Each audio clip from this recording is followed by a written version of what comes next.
But sir, जैसे कि अभी हम देखते हैं कि स्टैंड अप को लेके काफ़ी बातें की जाती है, जो कई कॉमेडियंस हैं जो बुरा भला कहते हैं कि यार यहाँ पे तो सिर्फ गालियाँ देकर बात होती है और उसी के थ्रू हंसाया जाता है, जो हमारे खून में नहीं है।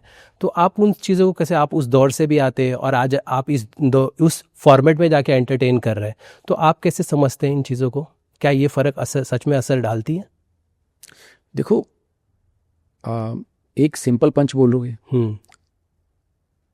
अब कपिल को गाली देने की भी जरूरत नहीं पड़ी, हंसा ले कब। बिल्कुल। राइट। जिनको गालियों देने का बोला जाता है, तो मुझे ऐसा कोई नहीं लग रहा जो कि सिर्फ गालियां ही दे रहा है। अगर 1.5 घंटे के शो में कोई 10 बार गाली आ भी गई, तो इसका मतलब कोई स्पेसिफिक जगह में, जैसे दोस्त आपस में बात करते हैं तो एक जनरल गाली निकल जाती है मुंह से, तो वैसे वाला वो बेसिकली रॉ मिल रहे हैं लोगों को, क्योंकि उन्होंने टीवी नहीं किया है जहां पर पहले से ही लाइन लगी होती थी कि भाई ये तो नहीं बोल सकते आप। तो मुझे लगता है कि भाई स्पेसिफिक ऑडियंस वाली बात है कि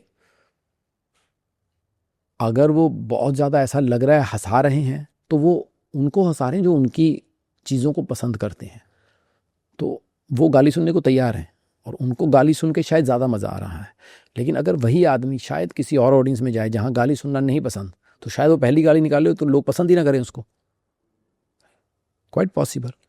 जैसे हम लोग हैं, तो मुझे तो कभी कभी ये भी सुनने को मिलता है कि भाई थोड़े खुल जाओ, खुल जाओ, कि भाई जैसे आप अपने दोस्तों में बात करते हो स्टैंड अप में वैसी बात करो ना।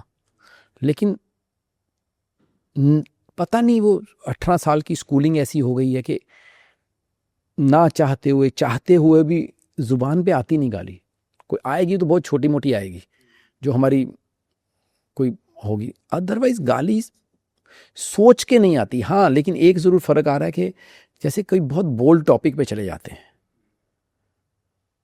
अब उन टॉपिक्स पे हम कॉमेडी तो कर सकते हैं पर हमसे होगी नहीं, वो शब्दावली यूज नहीं कर पाते हम लोग। तो मुझे वो लगता है कि गाली तक तो फिर भी ठीक है, लेकिन अगर आप कोई ऐसा टॉपिक ही चुन लेते हो जो सुनने में शर्म आ जाए तो। राइट। सर, मुझे ये बताइए ना कि जैसे कि अभी कपिल का शो है, या फिर जो एक दो शो और ऐसे हैं, या अब जो कॉमेडियंस ऐसा कर रहे हैं, तो जो पुराने कॉमेडियंस साथ अब सर्वाइवल कितना आसान है, मुश्किल है? क्योंकि शोज़ वगैरह कर रहे हैं, लेकिन क्या चीज़ें उस तरह से अप्रिशिएट की? क्योंकि जैसे आपने बताया कि अगर एक अननोन है लेकिन वो एक रिलेटेबल है एक ऑडियंस के लिए, तो उसकी टिकट फट करके बिक जाती है। जो यूनिवर्सल है उसको वक्त लग रहा है तो नहीं, लेकिन हाँ। शो सिर्फ टिकटिंग ही नहीं है ना, आप समझो बात को। आज तो वो दौर आ गया है कि हर किसी को वो मिल रहा है स्पेस अपना काम करने का। आज देखो, आज मुझे लग रहा है ये पहली बार ऐसा हो रहा होगा कि आज सूफी की भी ऑडियंस है, कव्वाली की भी है, गज़ल की भी है, रॉक की भी है, बॉलीवुड की भी है, मतलब प्लेबैक सिंगिंग जो सिंगर कर रहे हैं, रॉक, पंजाबी, मतलब हरियाणवी, राजस्थानी, हर तरह की ऑडियंस है। तो आज ऑडियंस बहुत हो गई है, तो ऐसा कोई नहीं है कि पुराने वाले सर्वाइव नहीं कर। देखो, पुराने वालों को इवॉल्व तो करना पड़ेगा, एग्जैक्टली। पहली बात। सेकंड बात कि जब एक, मैंने कहा ना कि 15-20 साल बाद एक जनरेशन चेंज होती है यार, तो जब जनरेशन चेंज हो रही है तो आपको उतना चेंज तो लाना पड़ेगा ना। आप 10 साल तक तो वो काम कर सकते हो कि वही ऑडियंस है, लेकिन मान लो आज जो ऑडियंस 40 की थी जब हमने शुरू किया, सपोज आज वो हो गई 60 की। अगर हम 2005 से बात करें, लाफ्टर चैलेंज आया, आज 2025 हो गया, तो 20 साल बाद जो 40 के यंग लोग थे आज 60 के हो गए हैं। उनकी चीज़ें बदल गई हैं, शायद वो रिटायर हुए हैं, रिटायर होकर घर बैठे हैं, उनका वो मन नहीं है अब कि मैं बाहर जाऊं कॉमेडी देखूं। आप समझ रहे हैं?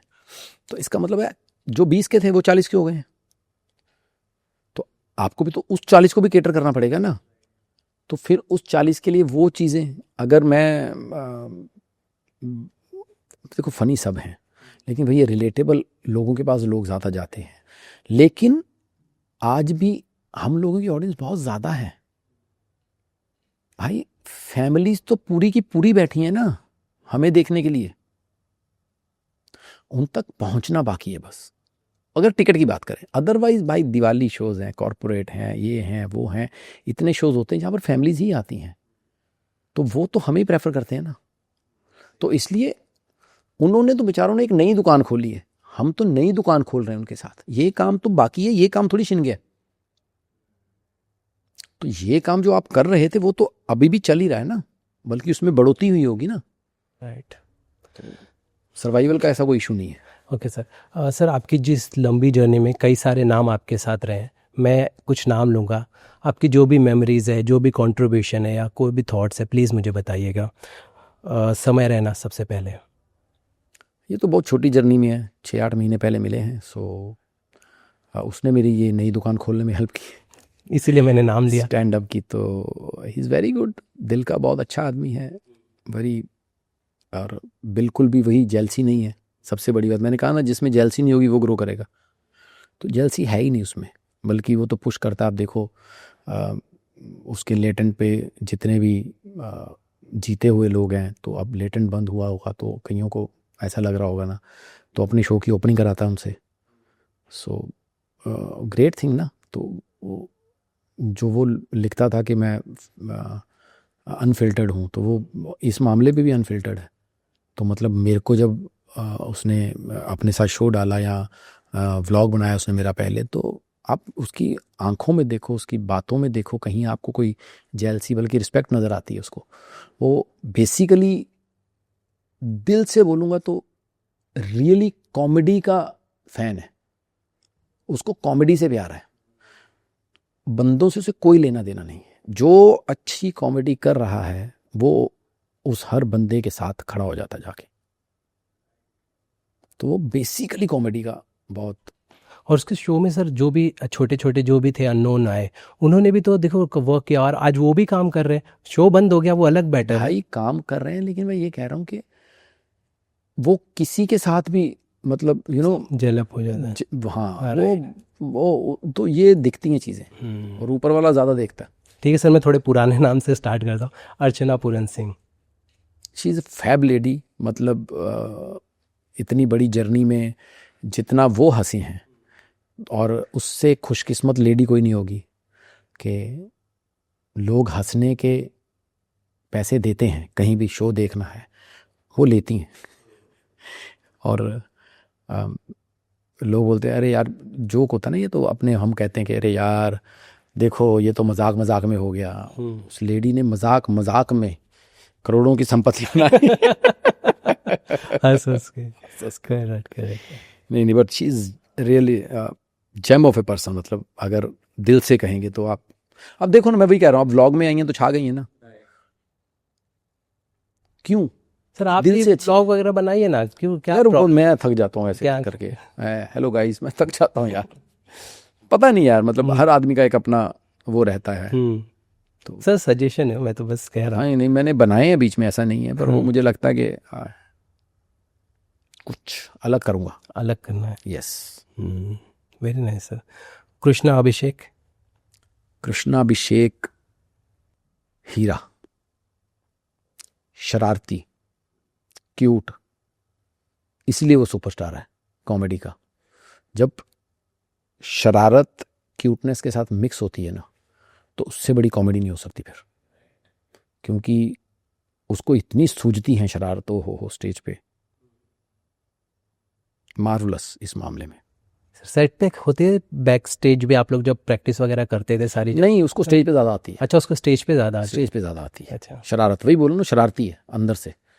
और मैं तो उसको मजाक करता हूँ, ये गोविंदा के खानदान का खून है जो बोलता है। जो बोलता है। हाँ, सही बात है सर।